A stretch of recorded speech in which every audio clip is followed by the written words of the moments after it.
Hello, it's Tony Pitrillo here again, and on Property Bants and Rants, we're here to help the property industry, and we've got every now and then very inspiring individuals that are working in the property industry, and today I've got Ian MacBeth of Avocado. Ian, welcome. Nice to see you, and you're looking fit and healthy, and you've got a great office behind you there, so I really love it. We're very impressive. How are you, Ian? Are you okay? Thanks for having me on. That's Very a good. pleasure. Looking forward to getting stuck into it, Tony. So yeah, thanks for having me on. So great questions for you. So first of all, Ian, I want to understand, how did you get into the property industry, and how did that develop into the position you're in? Well, tell us a bit about Avocado first of all, and then tell us how your route to Avocado. Yeah, so Avocado is the now.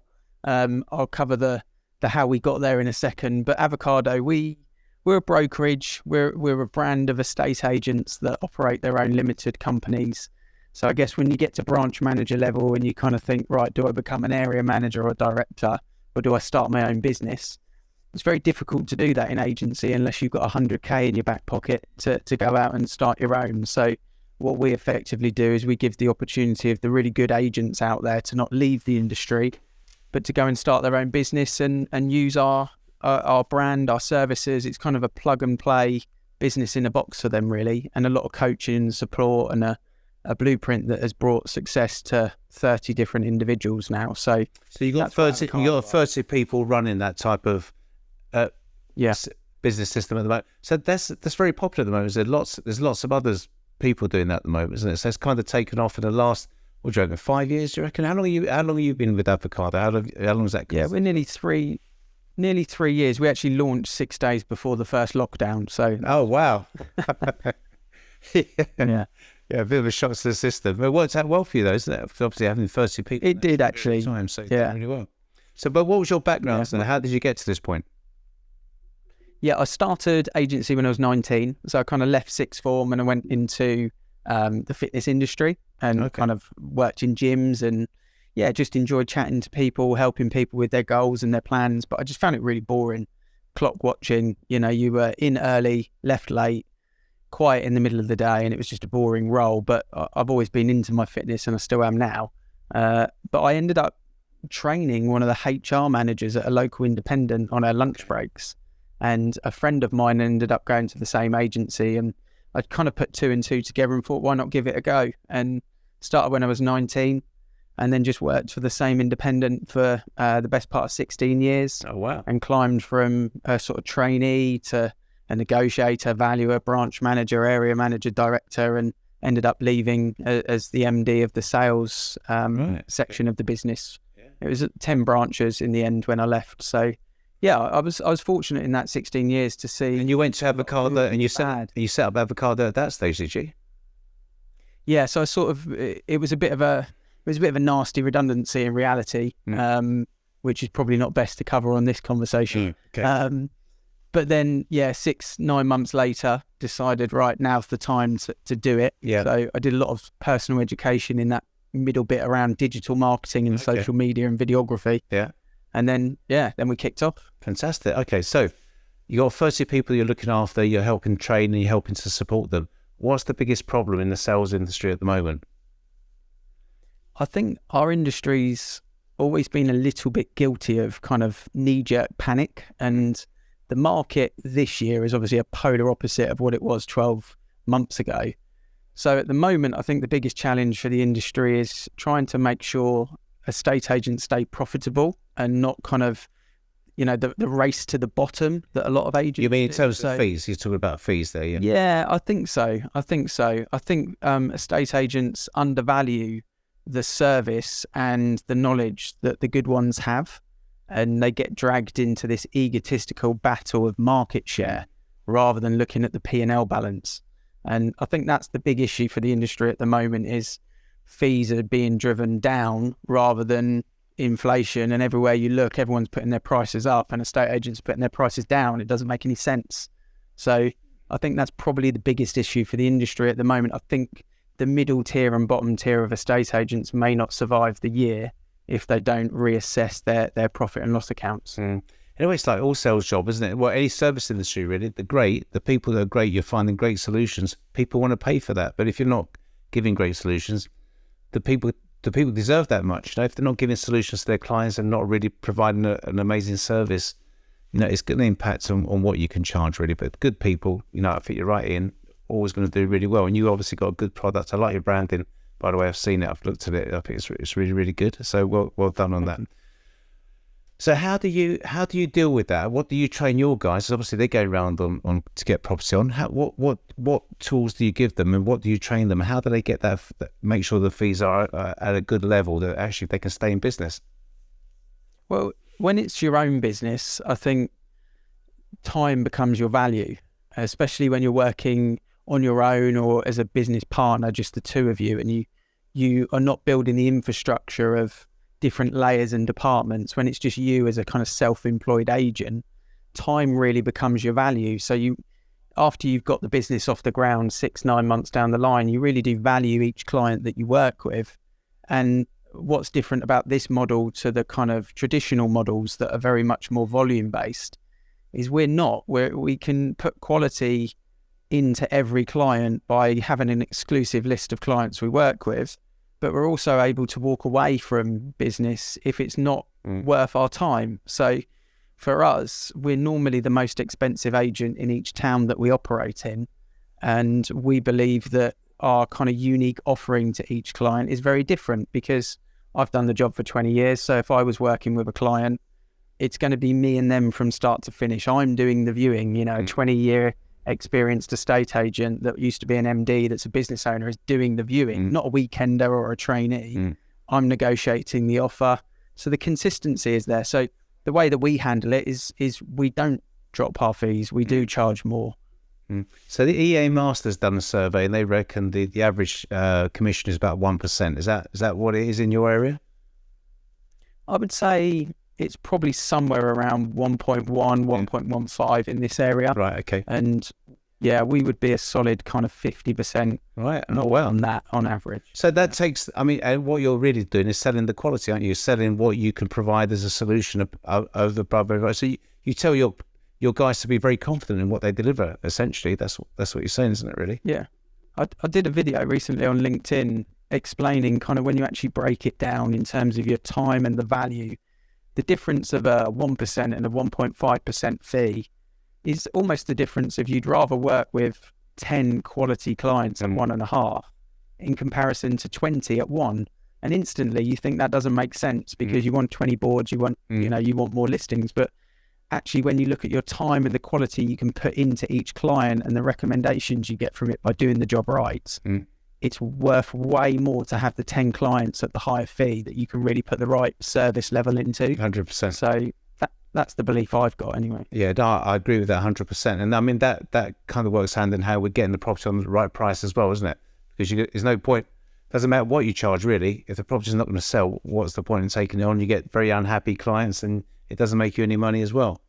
So is that a struggle at the moment, getting property on the right price? Or do you think sellers are a bit more reasonable now, they understand the market is not what it was? Or it's always a tale of two halves, that you get half the group of the public out there that have got their head in the sand and their property is totally unique. It normally starts with mine was the best on the estate or the show home, or it's got the biggest plot, and you kind of know where you're going with that valuation. But on the other side of the fence, you've got the people that are realistic, that understand, and I think they're calling our industry is not respected. But I think when you're honest with people in the living room and you share your experience, and when they've already got familiar with you on your social media videos, they value your opinion, they value your expertise, and that's when you can have an honest conversation. And I would rather say to a client, look, if you want those numbers, it won't happen. Let's wait 6 months or a year until it's right for you, than to say, yeah, let's just try it, because it's just a waste of everyone's time. 100%. I agree with that. I definitely. Great. Yeah, Ian. So that's good. So I get that. So the industry's got those problems. Everyone's saying the same thing. We've got to overcome those problems. But what about as a business? What is really impacting you as a business owner? In a positive way or in a negative way? Well, but what? Let's say a negative way. Tell me what's really having a harmful effect on your business. How do you get around that? I think the biggest issues we always have is around the length of getting paid in a estate agency. Again, stripping it back to the profitable part of the business, we have a big frustration with the amount of time in agency that it takes for us to earn our money. So I think that's a big frustration at the moment. It's topical for this convo, but sometimes it can take a long time in the legal transaction. And I do feel a lot of the conveyancing element of things is still, it's a bit archaic. Same with estate. 100%. No, but I agree 100%. I mean, I think there was some figures by Rightmove in April, 6th of April, and they said that the average time of a transaction is now 165 days. It's just under 6. It's 5.5 months. I mean, when I was, when I was an agent, I'd want to turn my pipeline 4 times a year. If it's taking 5.5 months, you're lucky if you get 2 conversions out of it. It's a joke, really. So you're absolutely right. You've got to control the conveyancing, because otherwise, you're giving your money to a conveyancer who may not be working with the same types of ethic and speed as you're doing. Yeah, I think the Law Society need to up their game, especially off the back of lockdown, in terms of modernising some of what's acceptable for conveyancers. And I actually think that estate agents are a little bit to blame with the conveyancing quality that's out there, because they've demanded so much of a cut of a conveyancer's commission that it is very difficult for a conveyancer to then have the quality that they need in their departments to really make it work as well. So I think we're all to play, but in the property game, we don't often all work together in the way that we probably should do, from the mortgage advisor to the bank, to the conveyancer, to even the freeholder getting, the lease pack back, and the councils and the estate agents. We're all very independent in how we operate. It could be seamless if there was a more of a central system we could all communicate in. The big problem is there's no collaboration, really. Do you know what I mean? Like, we all want to change the same thing. We want to move the client as smoothly as possible, get them in, get nice service for them, but we all seem to be fighting each other. Well, I say always. That's not quite the case. You've got some great estate agents, get some great lawyers, but unfortunately, it's not like that for a lot of cases, and that's why it takes 5.5 months at the moment to get them through. Okay. Yeah. So, mindset-wise, to get to where you are, you've got to have some strong values and strong beliefs. What are the things that really, give me 2 or 1 or 2 mindset values that you use that really have made you get where you've got to today? Yeah, there's 2 things really I always feel become very, very important when you're in business and when you're dealing B2C, when you're dealing with clients. I think 2 things that are really important.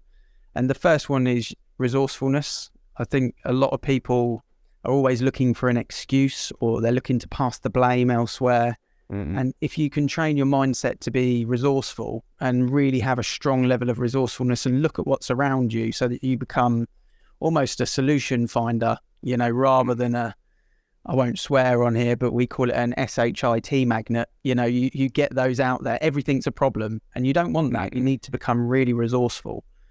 So that's massive for me. It's a solution mindset. A solution mindset where you just not. It's a quite a common problem for conveyancers, isn't it? And I'm a conveyancer, so I'm not knocking conveyancers, but but in all walks of life, it's very easy just to come out with problems. But you wouldn't go to your doctor. You wouldn't go to your doctor and say, he says, I've got a broken arm. You don't want to know what I've got broken. What do I do with it?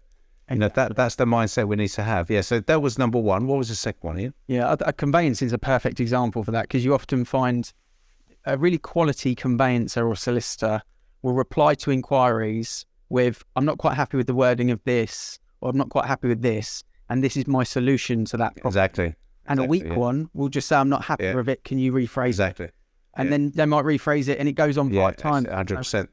It's crazy. As you go on to that subject, because it's rants and bants, one of my rants is pick up the phone. Just, why don't the lawyers just pick up the phone and try and speak to each other? They can't always do that, Ian, but when it gets to these back and forth, it's crazy. Just pick up the phone. But anyway, sorry, that's my rant.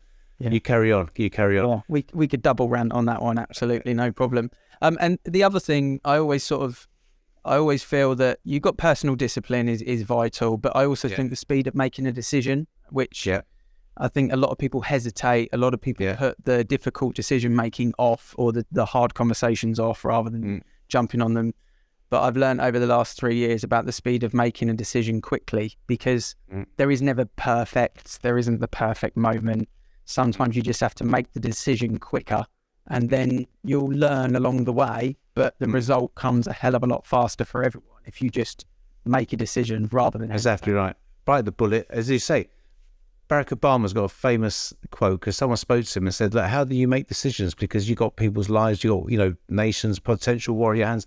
And he says, even at my level, I get all the facts presented to me, and if the chance of it being right is over 50%, I go for it. And that's Barack Obama talking about, war, talking about, looking after hospitals and things like that. You never, Ian, you're absolutely right. You're never going to know everything perfectly. So it comes to that point, you just have to go for it, don't you? Ian, so when it gets to this part of the program, I always ask my guests, what's something valuable that kind of revolutionised your life, but cost you less than £100? What would you recommend to people to go out and buy now? Yeah, I always keep it in my laptop bag or I keep it in my pocket, but it's that basically. So Okay. That is called a Video Me mic. Costs about 70 quid on Amazon. You kind of plug that little bit there into your iPhone. And if you're out and about and you're doing live videos, it gives you pretty much perfect audio. If you're at arm's distance and you're kind of making Instagram reels or anything like that, perfect audio. And just the difference of the engagement on the videos by having crisp audio rather than crackly audio. It's a game changer for me. So 100%. It's in my pocket. How long have you had that for? Over a year now. And yeah, I still use it daily. Fantastic. Ian, thank you so much. I'm inspired by you. So I think our guests will be inspired by you. So thank you very much from your lovely office. So thanks a lot and I wish you well. And to you. Thanks for having me, Tony. Cheers.